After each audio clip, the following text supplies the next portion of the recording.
안녕하세요. 저는 영화 시나리오 집필 및 예고편 제작을 주제로 연구한 11학년 박수아입니다.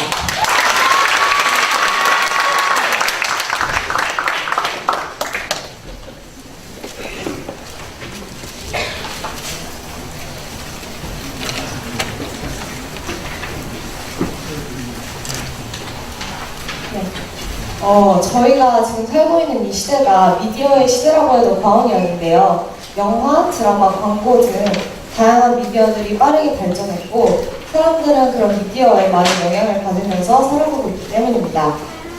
그러나 우리는 그렇게 미디어에게 받는 영향을 잘 인지하고 살아가지는 못하는 것 같습니다. 각각의 미디어에는 메시지들이 담겨져 있는데요. 사람들은 메시지의 중점을 보고 미디어를 보기보다는 오락요소에 더 흥미를 느끼기 때문입니다. 그래서 미디어를 만드는 사람들은 대개 오락요소 뒤에 메시지를 숨겨놓곤 합니다. 저는 이런 메시지가 나오는 곳이 시나리오라고 생각했습니다. 영화, 드라마, 심지어 게임에도 시나리오가 있는 것을 보아 모든 메시지가 시나리오에서 나온다는 것을 알 수 있습니다. 저는 그 중에서도 영화 시나리오에 대해서 공부하고 공부한 내용을 바탕으로 선한 메시지를 담은 저만의 시나리오를 써보고자 이번 연구를 진행하게 되었습니다. 완성된 시나리오를 응용해서 영상 콘텐츠 또한 제작해보려고 합니다. 제가 영화 시나리오를 쓰려고 다양한 학문적인 연구를 했는데요. 그 중에 가장 중요하다고 생각했던 시나리오의 정의와 요소에 대해서 간략하게 설명하도록 하겠습니다. 우선 시나리오란 영화, 드라마 등의 콘텐츠를 만들기 위해 시나리오 작가가 상대방에게 들려주고 싶은 이야기를 가장 쉽고 정확하게 전달하려고 글로 쓴 글입니다. 시나리오에는 이렇게 5가지 요소가 있는데요. 씬, 지문, 대사는 시나리오의 형식에 들어가고요. 시놉시스와 트리트먼트는 시나리오의 구성에 들어갑니다. 먼저 씬인데요. 씬은 하나의 장면으로 그 장면에 해당하는 장소, 등장인물, 발생한 사건을 설명하고요. 이 씬 안에 지문과 대사가 포함됩니다. 지문은 일종의 지시문으로 배우의 행동을 지시하거나 씬의 배경을 설명하는 줄글입니다. 종류에는 지문과 소지문 2가지가 있습니다. 대사는 배우들이 하는 말인데요. 인물의 심리나 성격을 나타냅니다. 이것 역시 대화와 내레이션 2가지 종류가 있습니다. 이건 제 시나리오의 일부분인데요. 이 전체 내용을 하나의 씬이라고 생각하시면 됩니다. 씬에는 이렇게 씬 타이틀, 지문, 대사 이렇게 이루어져 있는데요. 여기서 가장 위에 있는 굵은 글씨 문장을 씬 타이틀이라고 하고요. 씬 넘버, 장소, 시간 등이 나타나 있습니다. 이 시나리오에서의 씬 타이틀을 해석해보자면 경찰서 안에서 일어나는 14번째 씬으로 비가 오는 저녁에 일어나는 사건이라는 것을 알 수 있습니다. 씬 타이틀 바로 밑에 있는 이 줄글을 지문이라고 하고요. 배우들의 대사 라인에 소가로로 묶여있는 줄글을 소지문이라고 하는데요. 여기서 지문은 씬의 배경, 분위기, 소품 배치 등을 지시하고요. 소지문은 배우들의 행동이나 말투를 지시합니다. 대사에는 대화와 내레이션이 있다고 아까 말씀드렸는데요. 두 인물 이상이 주고받는 대사를 대화라고 하고요. 이렇게 그게 흐름이나 내용의 주인공이 직접 개입해서 대사로 못다한 이야기를 하거나 자신의 속마음을 드러내는 말을 할 때 내레이션을 사용합니다. 그 다음은 시놉시스인데요. 시놉시스는 영화나 드라마의 줄거리이고요. 그게 제목 및 형식, 작품 기획 의도, 영화의 키워드나 메시지, 등장인물, 그리고 줄거리를 담고 있습니다. 이따가 저의 작품을 소개할 텐데요. 그때 전반부 작품에 대한 간단한 설명을 시놉시스라고 생각하시면 됩니다. 마지막으로 트리트먼트인데요. 트리트먼트는 장소에 따라 등장인물과 주요 사건 등을 써놓은 원고입니다. 쉽게 말해서 시놉시스에서 조금 더 발전된 단계의 원고이자 시나리오 전 단계의 글이라고 생각하시면 되는데요. 이렇게 간략하게 써진 형태의 글을 트리트먼트라고 하고요. 여기에 자세한 지문과 대사가 추가되면서 시나리오가 시작됩니다. 제가 서론에서도 말씀드렸듯이 모든 시나리오에는 메시지가 있는데요. 제 시나리오를 쓰기 전에 메시지를 시나리오에 어떻게 녹여냈는지를 알기 위해서 기성 영화 속에 담긴 메시지 분석을 해봤습니다. 두 가지 영화를 소개드릴 건데요. 첫 번째 영화는 뷰티 인사이드입니다. 뷰티 인사이드는 매일 얼굴이 바뀌는 한 남자와 그런 남자를 사랑하게 되는 여자의 사랑 이야기를 담고 있는데요. 저는 이 영화에서 가장 핵심이 되는 메시지가 진짜 사랑이란 그 사람의 표면과 모습 속에 있는 내면을 사랑하는 것이다 라고 생각했습니다. 이 영화는 독특한 소재와 아름다운 영상미 등 다양한 오락 요소들로 관객들의 시선을 끄는 데는 성공했지만 오히려 그런 오락 요소들이 메시지를 가리는 역효과가 있어서 조금 아쉬웠습니다. 그러나 잔잔한 흐름으로 관객들에게 여운을 남겨줄 수 있는 영화라는 점에서 좋은 영화라고 생각합니다. 두 번째는 라따뚜이인데요. 라따뚜이는 요리를 하고 싶은 쥐의 프랑스 요리사 도전기를 담고 있는 글입니다. 이 영화에서 가장 주된 메시지는 꿈과 열정인데요. 이 영화에서 반복되는 대사가 있어요. 바로 중요한 것은 열정이다. 누구나 요리할 수 있다인데요. 이 대사의 반복을 통해서 영화에서는 꿈을 향해 도전하라고 말하고 싶었던 게 아닐까 싶습니다.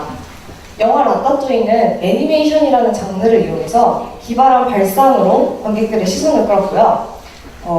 긴장감 있는 스토리로 메시지를 완벽하게 전달했습니다. 메시지 전달력과 오락성 둘 다 잡은 영화라는 점에서 좋은 영화라고 생각합니다. 여러분 혹시 이 영화 보신 적 있으신가요? 아무도 없으신가요? 이 영화가요, 세계적으로 유일무이한 멘탈 스릴러 영화예요. 그래서 개봉 전부터 많이 화제를 불러놓은 영화인데요. 한 번도 못 보신 게 당연하다고 생각합니다. 왜냐면 이 영화는요, 제 시나리오를 바탕으로 제작될 영화이기 때문입니다. 제목은 너를 기억해이고요. 형식은 120분의 장편 영화로 장르는 정말 아주 살짝 로맨스가 들어간 스릴러 영화입니다. 주제는 누군가의 기억 속에 남은 인생 참 잘 살았다입니다. 제 시나리오의 주인공은 한이세라는 24살 여대생인데요.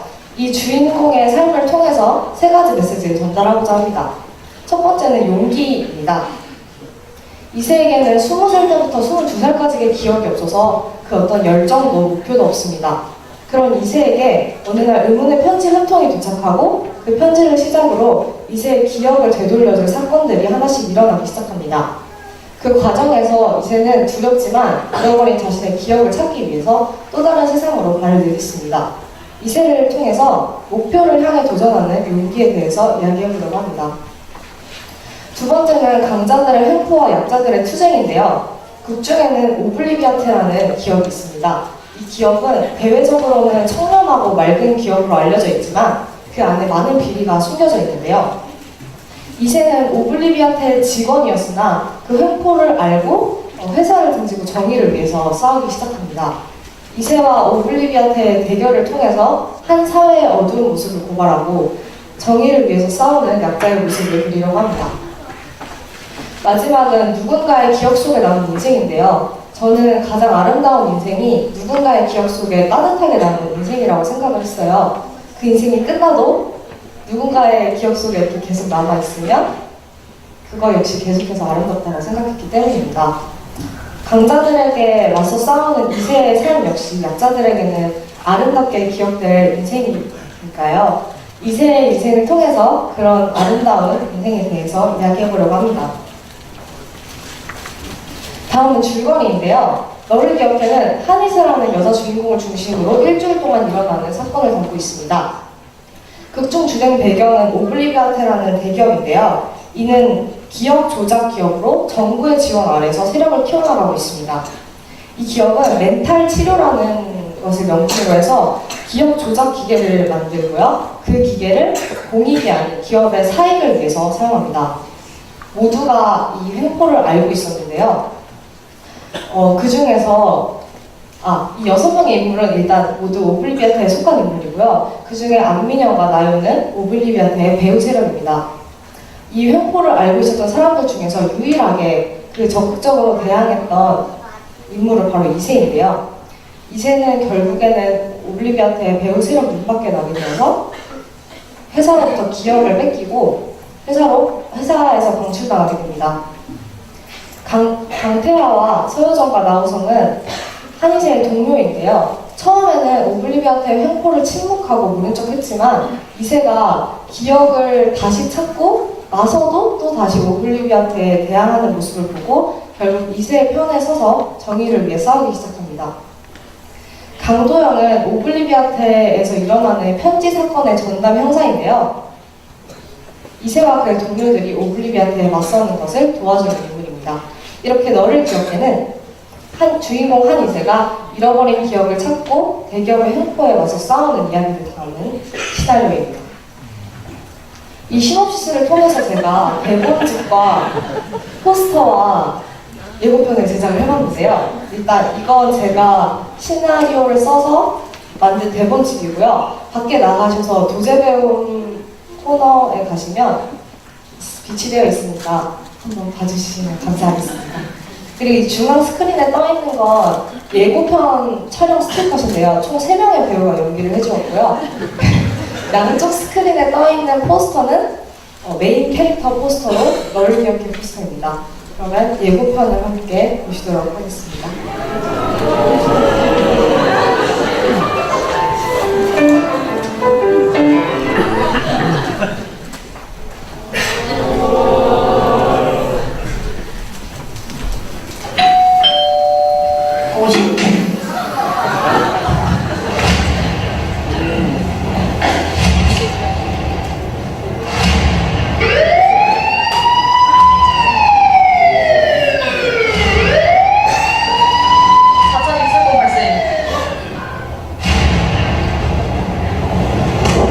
그때만 사셨던 모양 오블리비아테라고 합니다. 오블리비아테?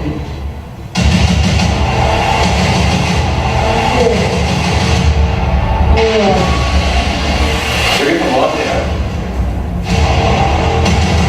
지는 싸움 왜 하겠다는 건데? 다 포기해도 한 사람만 기억하면 안 끝난 거야.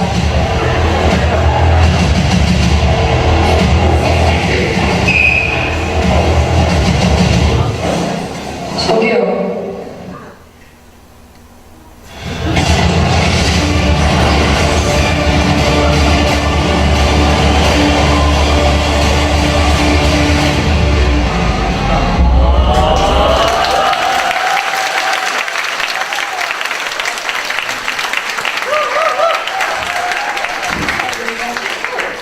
네, 이렇게 혼자만의 실습을 마치고 나서 전문가 멘토분께 피드백을 받았는데요. 제 멘토분은 현 제자 영화사 용필름에서 제작부에 종사 중이신 김영환 멘토님이십니다. 여러 가지 많은 조언들을 해주셨는데요. 그 중에 제 시나리오에 가장 많은 영향을 미쳤던 3가지 조언을 발표하도록 하겠습니다. 우선 두세 개의 문장이 합쳐진 그러니까 복문이 많다고 하셨고요. 불필요한 장면, 대사, 지문들을 생략했으면 좋겠다고 하셨습니다. 또 대사로만 이야기를 풀려고 하는 것이 아니라 지문에 좀 더 중점을 두어서 긴장감 있게 구성해보라고 하셨습니다. 이건 제 시나리오 일부인데요. 수정 전 원고입니다. 여기서 이제 신 타이틀을 깔끔하게 정리해서 한눈에 들어올 수 있도록 했고요. 복문이 남발하는 것을 간결하게 해서 이해를 쉽게끔 했습니다. 그리고 불필요한 장면, 대사, 지문 같은 걸 삭제하는 대신에 다음 장면을 암시하는 지문을 늘려서 긴장감 있게 스토리를 구성했습니다. 그래서 완성된 대본이 이렇게 됩니다. 제가 사실 누군가한테 제 글을 보여주는 걸 무척 싫어해서 전문가 멘토님의 피드백을 받는 게 저한테는 굉장한 도전이었는데요. 막상 뵙고 나니까 저 혼자서 연구를 했으면 몰랐던 부족한 부분들을 알게 되고 함께 고쳐나가는 과정들이 많은 도움이 되었습니다. 멘토분을 만나고 가장 크게 깨달은 것은 글이라는 게 누군가에게 보여줄 때 비로소 생명력을 얻게 된다는 것이었는데요. 그래서 저는 이제 글을 써서 좀 더 많은 사람들에게 보여주고 다양하게 받은 피드백을 바탕으로 더 좋은 글을 써야겠다고 생각했습니다. 피드백이 끝난 후에는 영화 제작사에서 하는 일들과 현장 에피소드 같은 것들을 들었는데요. 그것들을 들으면서 제가 좋아하는 이 분야가 이 세상과 어떻게 연결되어 있는지 알 수 있어서 좋은 기회였습니다. 저는 작년에도 도제배움으로 영화를 제작했었는데요. 그때는 영상물 제작에 중점을 두고 연구를 했어서 시나리오 연구에 대한 안목이 있었습니다. 그래서 시나리오를 더 공부하고 좀 더 깊이 있는 메시지를 담은 영화를 만들어내고자 한 것이 이번 연구를 하게 된 계기였습니다. 매번 도제배움을 하면서 느끼는 거지만 평소 학업 때문에 가지기 어려웠던 자기 성찰의 기회를 도제배움이라는 기회를 통해서 가질 수 있어서 좋았습니다. 특별히 이번 연구를 통해서 깨달은 것은요. 건강한 메시지도 중요하지만 제대로 된 시나리오의 형식을 아는 것 역시 중요하다는 것이었는데요. 메시지가 아무리 훌륭해도 제가 들려주고 싶은 이야기를 정확하게 전달하는 방법을 알지 못하면 메시지가 무용지물이 된다고 생각했기 때문입니다. 그래서 메시지를 담은 시나리오를 쓰고 그 시나리오를 영상화하는 사람들이 존경스러워졌습니다. 그리고 저도 더 공부하고 연구해서 그런 시나리오를 쓰고 그런 영상을 만드는 사람이 되고 싶다고 생각했습니다. 이번 연구를 통해서 학업에 대한 동기도 생겼는데요. 우선 지금은 고등학생이니까 고등학생으로 할 공부에 최선을 다하고 대학에 가서 영화에 대해 더 공부해야겠다고 생각했습니다. 비록 지금은 많이 부족하지만 이번 연구를 통해 가지게 된 영화라는 비전을 가지고 더 노력해서 많은 사람들에게 선한 메시지를 전하는 미디어를 만들고 싶습니다. 네, 이것으로 저의 발표를 마치겠습니다.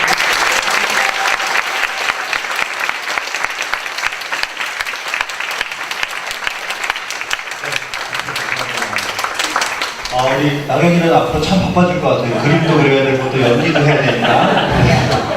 우리 박수 학생 발표에 대해서 우리 강진구 교수님께서 먼저 전문가 논평 해주시겠습니다. 네, 시나리오를 선택한 것은 정말 잘합니다. 무엇인가 자신의 생각을 외부로 표현하고 그것이 영향력을 준다 했을 때에 그 시나리오는요, 영화에 대한 출발점으로서 좀 의미가 잘 선택했다는 생각입니다. 그 시나리오 지금 아마 잠깐 우리가 봤는데 혹시 이 시나리오를 쓸 때 참고했던 영화가 있습니까?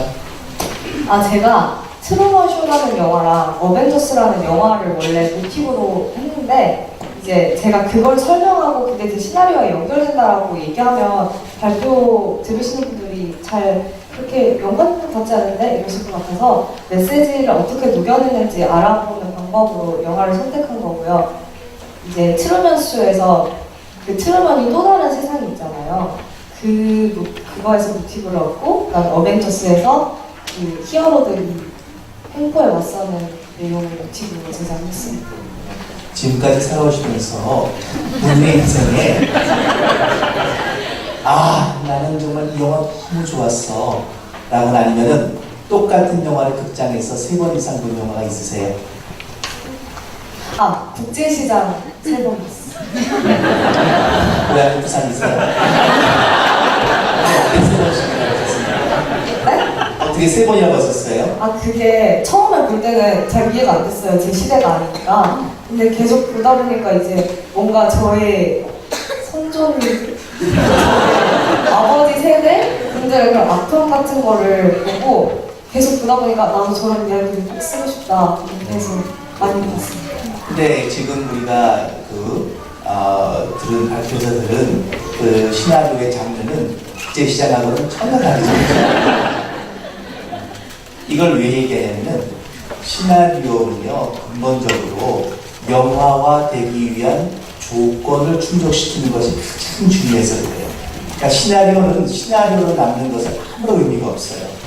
그렇게 되면은 이것이 내가 시나리오 쓸 때에 이것이 영화되기 위해서 내가 사람들을 설득하기 위해서 내가 집어넣어야 될 여러 가지 구조들, 사전에 전략이 필요한 것이죠.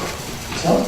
예를 들어서 시나리오 쓴 사람들은 내가 쓸 때 주인공을 이 사람이 했으면 좋겠어, 이런 배우가 했으면 좋겠어, 이런 생각을 하고 있어요.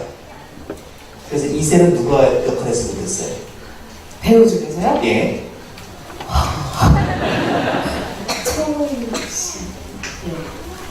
천우희 씨. 천우희. 아, 그렇구나. 아주 개성 있는 배우 선택하셨는데, 그럼 남자 역은요?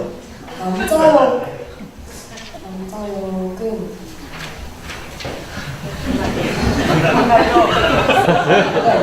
나경이가 제일 잘한 것 같아요. 이 얘기를 이제 묻는 이유는 이런 거예요. 지금 우리가 이제 아직 연습의 단계니까 그런데 시나리오를 쓰는 사람들은 자기 머릿속에 영화가 한편께 움직이는 거예요. 그 움직일 때는 그 캐릭터가 있겠죠. 그 이미지가 명확하게 구성된 배우를 생각하게 말이에요. 이제 시나리오를 쓰는 거예요. 그래야지 어떻게 돼요? 시나리오가 생동력이 있어지고 이것이 진짜로 만들어질 가능성이 높아지는 거예요. 다시 말해서 습작으로서 글을 쓰기 위한 시나리오는 별로 의미가 없어요. 감동이 없단 말이냐. 이유는 시나리오를 가지고 내가 제작사에 찾아가서 이것이 영화 될 수 있는 날 도와주세요 라고 해서 설득을 해야 되거든요. 그러면 이 제작자들은요, 시나리오 읽을 때 뭘 읽느냐면은 이것이 과연 영화 됐을 때 관객을 감동을 줄 수 있는가, 설득이 될 수 있는가, 이야기가 정말 이 시대에 필요한 것인가 등등 여러 가지의 조건들 갖다가 따져볼 거란 말이에요. 그러니까는 내가 시나리오 쓸 때는 나의 놀라운 창작품도 내가 말이 용기란 주제 가지고 한번 보여줘야지, 이렇게 이제 쓰기보다는 시나리오는 사람들에게 어떻게 이것이 영화돼서 드러날 때에 어떻게 읽혀지고 어떻게 영향을 줄 수 있을 것인가는 관객이나 제작자를 염두에 두고 쓰는 것이 시나리오예요. 이것이 왜 중요한 것이 시나리오는 순수 예술분야가 아닌 사실이에요. 다시 말해서 사업적인 어떤 문화와 논리를 갖다가 고려할 수밖에 없는 구조를 가지고 있는 거예요. 왜냐하면 시나리오는 영화되는 중요해서요. 영화되는 것이 아주 중요해서 그렇다는 거죠. 그러니까는 영화라는 것이 제7의 예술인데 그 앞에 있는 6가지 예술들을 종합해서 나온 것이거든요. 그래서 영화적인 어떤 순수 예술의 특징들이 담겨져 있지만은 그러나 구체적으로 이것은 영화라고 하는 필름을 입혀져야 되는 하나의 중요한 준비 단계다라는 점을 생각하시고 쓰시면요 훨씬 이야기가요 생동감이 있어질 거다라는 얘기를 꼭 해드리고 싶어요. 그리고 또 하나는요 시나리오를요 보실 때는요 남의 시나리오를 많이 보시겠죠, 그렇죠? 시나리오 보실 때는 또 하나 뭐냐면 감독을 생각하셔야 돼요. 본인이 연출한다 싶으면요 괜찮아요. 내가 내 마음대로 써도 상관없어요. 사실상 미국의 우디 알렌이라는 감독은 그래서 감독하는 거예요. 이 사람은 꼭 자기가 쓴 시나리오만 연출해요. 그 자기가 감독한 이유가 뭐냐고 그러더니 내 시나리오를 보호하기 위해서다 이렇게 말을 해요. 이 말은 뭐냐면 다른 뒤집어 보면은 감독이 달라질 경우 내 시나리오는 시나리오로 남지 않을 수가 있어요. 그대로 내가 원하는 것이 아닐 수도 있어요. 왜요? 재해석하고 감독이 연출할 때 말이죠. 어떤 것은 뭐 대모, 씬을 몇 개나 뗄 수도 있고 막 이러거든요. 그러니까는 감독에 대한 생각 함께 하면서 잘 쓰셔야 된다. 그래요. 시나리오는요. 아주 현실적이고 아주 뭐랄까 상업화된 사회 구조 속에서 나오는 하나의 상업 예술적 성격이 강해서 그렇다는 거죠. 그래서 이것이 영화될 것을 생각해서 구상하시 쓰시는 게 아주 중요합니다. 그러니까 지금 이 시나리오는 그래도 제작비 그렇게 많이 안 들고 괜찮아요. 시나리오 말고 747년 급한 나고 이렇게 나오면은 이제 그 다음부터 제작자가 당황스러운 거예요. 그래서 아주 그 제작에 대한 연구를 두고 쓰시는 것이 지금보다 굉장히 일처리할 수 있는 방법이다라는 말씀을 꼭 드리고요. 시나리오를 그리고 계속 다듬으셔야 돼요. 한 번 쓰셔야 하는 것이 지금 나와 있잖아요. 이걸 버리지 마시고요. 요거 가지고 새롭게 연결할 수 있는 것을 자꾸 다듬으셔야 돼요. 좋은 글은 시나리오 마찬가지인데 많이 쓰고 많이 줄이는 거예요. 일단 많이 쓰고 많이 줄이는 것이 가장 효과적인 시나리오 쓰기다라는 것도 좀 알로 말씀드리고 싶고요. 그리고 이것을 나중에 소설로도 쓰세요. 다시 말해서 소설가는 시나리오 쓸 수가 없어요. 근데 시나리오 작가는요 소설을 쓸 수가 없어요. 그러니까는 그 영화적인 어떤 언어 유희 이런 것다가 잘 지킨다는 것을 나중에는 한번 보시고 내가 어쩌면 영화의 소설 쪽에도 관심이 있다 생각하시면 소설로도 바꿔서 쓰셔도 좋을 것 같다는 생각이 듭니다. 예, 아주 재능이 많아서 너무 좋습니다. 고맙습니다. 이어서 박영택 교수님께서 질문과 논평 해주시겠습니다. 영화 너를 기억해가 메가박스에서 상영되면 내가 제일 먼저 가서 영화를 보고 너무 흥미롭고 참 상상력이 뛰어난 좋은 재밌는 작품이었던 것 같습니다. 특별히 참 좋았던 점은 제가 이 기독교 대학교 학생들의 글들을 많이 읽어보는데 전형적인 글의 구조가 기성전 예수님 이렇게 그게 내용적으로 맞는데 그게 재미가 없어요. 그것을 다른 식으로도 글을 만들 수 있을 텐데 정형화되어 있는 사고, 정형화되어 있는 글쓰기가 우리가 갖는 한계가 아닌가 하는 생각을 많이 해봤는데 이 시나리오나 이 시나리오에서 보여주면서 그 전하고 싶은 메시지가 대단히 기독교적임에도 불구하고 전혀 기독교적인 색채를 드러내지 않기 때문에 일반인들이 아주 흥미롭게 보면서도 많은 것을 생각할 수 있게 만들지 않을까 해서 참 재밌게 이 시나리오를 읽었고요. 한 가지 제안하고 싶은 것은 지금 이제 이게 도저히 학습이지 않습니까? 학습은 한 분야를 좀 깊이 있게 공부할 수 있는 좋은 기회가 아닌가 싶어요. 근데 여기에서 시나리오와 영화가 분리될 수 없는 것이긴 하지만 이전에 영화에 대해서 공부를 하셨고 이번에 시나리오에 대해서 하겠다면 좀 더 시나리오에 대한 많은 분석들이 있으면 더 좋지 않을까 하는 생각. 다시 말하면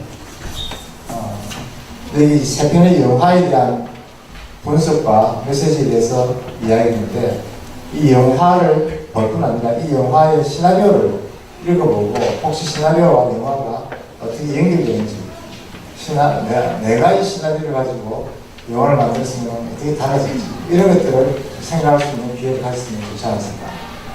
시나리오에 대한 좀 더 공부를 더 많이 한다면 더 훌륭한 시나리오 작가와 동시에 영화 연출도 하고 감독으로서 성장할 수 있지 않을까 생각합니다. 수고했습니다.